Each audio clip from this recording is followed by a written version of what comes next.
திருதியை.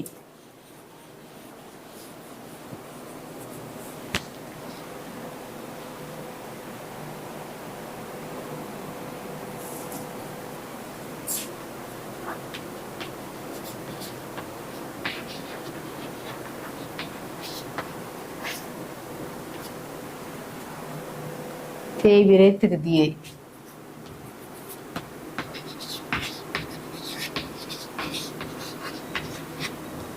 வளர்பிறை திரையோதசி மற்றும் தேய்பிறை திருதியை இந்த திதியில பிறந்தவங்களுக்கு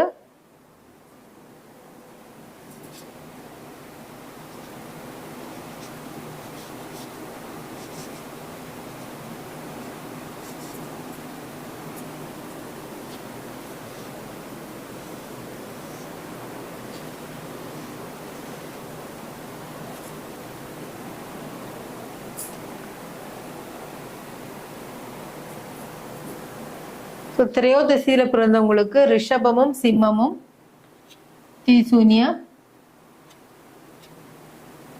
வீடுகளாக வரும். சுக்கிரன் சூரியன். அடுத்தது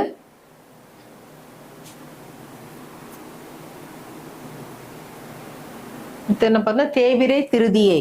தேய்பிறை திருதியை பாத்தீங்கன்னா திருதியைக்கு சிம்மமும் மகரமும் தீசூனிய வீடுகளாக வரும். இது சூரியனும் சனி பகவானும். ஓகேங்களா? இந்த ஜாதகருக்கு இந்த திதியில் பிறந்தவர்களுக்கு வளர்பிறை திரையோதசி மற்றும் வளர்பிறை திரையோதசியில் பிறந்த ஜாதகருக்கு சூரியனும் சிம்ம வீடும் துலாம் ரிஷப வீடும் தீசூனிய வீடுகளாக வர்றதுனால இந்த ஜாதகருக்கு சுக்கிரனின் காரகங்களான வாழ்க்கை துணை வழி பிரச்சனை, சுகபோகங்கள் கிடைக்காதது மற்றும் சூரியனின் காரங்களான அரசு, அரசியல், தந்தை வழி, பூர்வீக வழி பிரச்சனை எல்லாம் இந்த ஜாதகர் அனுபவிப்பார் அப்படின்னு நம்ம எடுத்துக்கலாம். அடுத்ததாக சனி பகவான் இந்த திரையோதசி திருதியை திதிக்கு சிம்மமும் மகரமும் தீசூனியமானால எகெயின் சூரியனின் காரகங்கள் மற்றும் சனியின் காரகங்களான நீதி, நேர்மை, நியாயம் கிடைக்காமை, வேலையாட்கள் வழி தொந்தரவு, வழக்கல் வழி தொந்தரவு இந்த ஜாதகர் சந்திப்பார் அப்படின்னு நம்ம எடுத்துக்கலாம். அதுவே இவர் சௌபாக்கியம், வியாகதம், சாத்தியம் இந்த நாமயோகத்துல பிறந்து அல்லது தைதிலை கரணத்துல பிறந்தா ரிஷப வீடுனால் இவருக்கு திரிசூன்ய பாதிப்பு இருக்காது. மற்றும் இவர் இந்த ஜாதகர் சிம்ம வீடு திரிசூன்யமாகும் போது இந்த ஜாதகர் சோபனம், ஹர்ஷனம், சுபம் அல்லது வைசிய கரணத்தில் பிறந்தா இந்த திரிசூன்ய பாதிப்பு இருக்காது. இதே இந்த ஜாதகர் இங்கே சனியின் விஷ்கம்பம், கண்டம், பரிகம் மற்றும் கௌலவம் அல்லது சகுனிகரணத்துல பிறந்தாலும் இந்த பாதிப்பு இருக்காது அப்படி நம்ம எடுத்துக்கலாம்.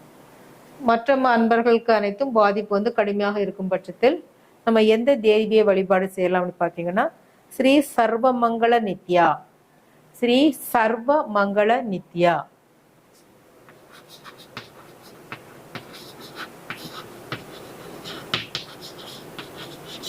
ஸ்ரீ சர்வமங்கள நித்யா.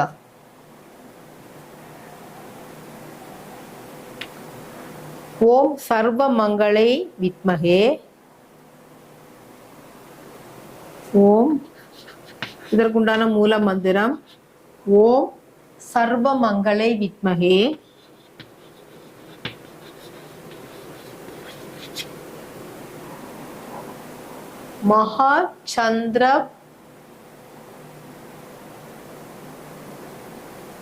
மகாச்சந்திரத்மிகையை தீமகி.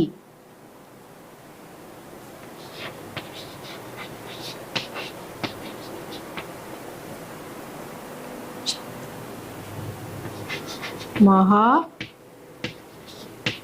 சந்திரத் மிகையை தீமகி தன்னோ நித்ய பிரச்சோதயாத்.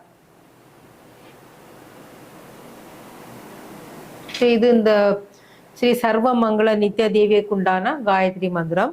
நீங்க வளர்பிறை திரையோதசி மற்றும் தேய்பிறை திருதியை திதியில் பிறந்தீங்கன்னா உங்களுக்கு இந்த காயத்ரி மந்திரங்களை நீங்க செந்தாமரை மலர் கொண்டு அர்ச்சித்து சுண்டல் நைவேத்தியம் வைத்து நீங்க வழிபாடு செய்து வந்தீங்கன்னா உங்களுக்கு இந்த திதி தோஷத்துல இருந்து கண்டிப்பாக உங்களுக்கு நிவர்த்தி கிடைக்கும்.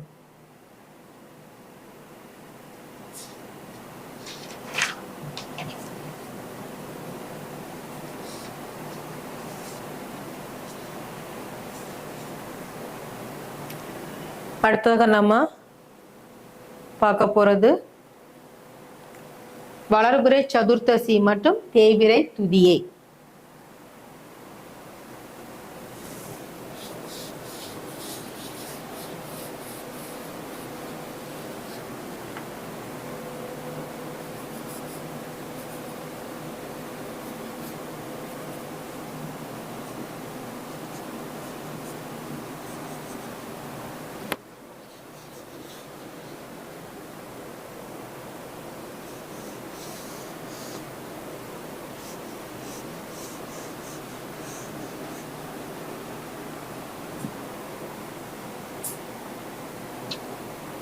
வளர்பிறை சதுர்த்தசி, வளர்பிறை சதுர்த்ததசி.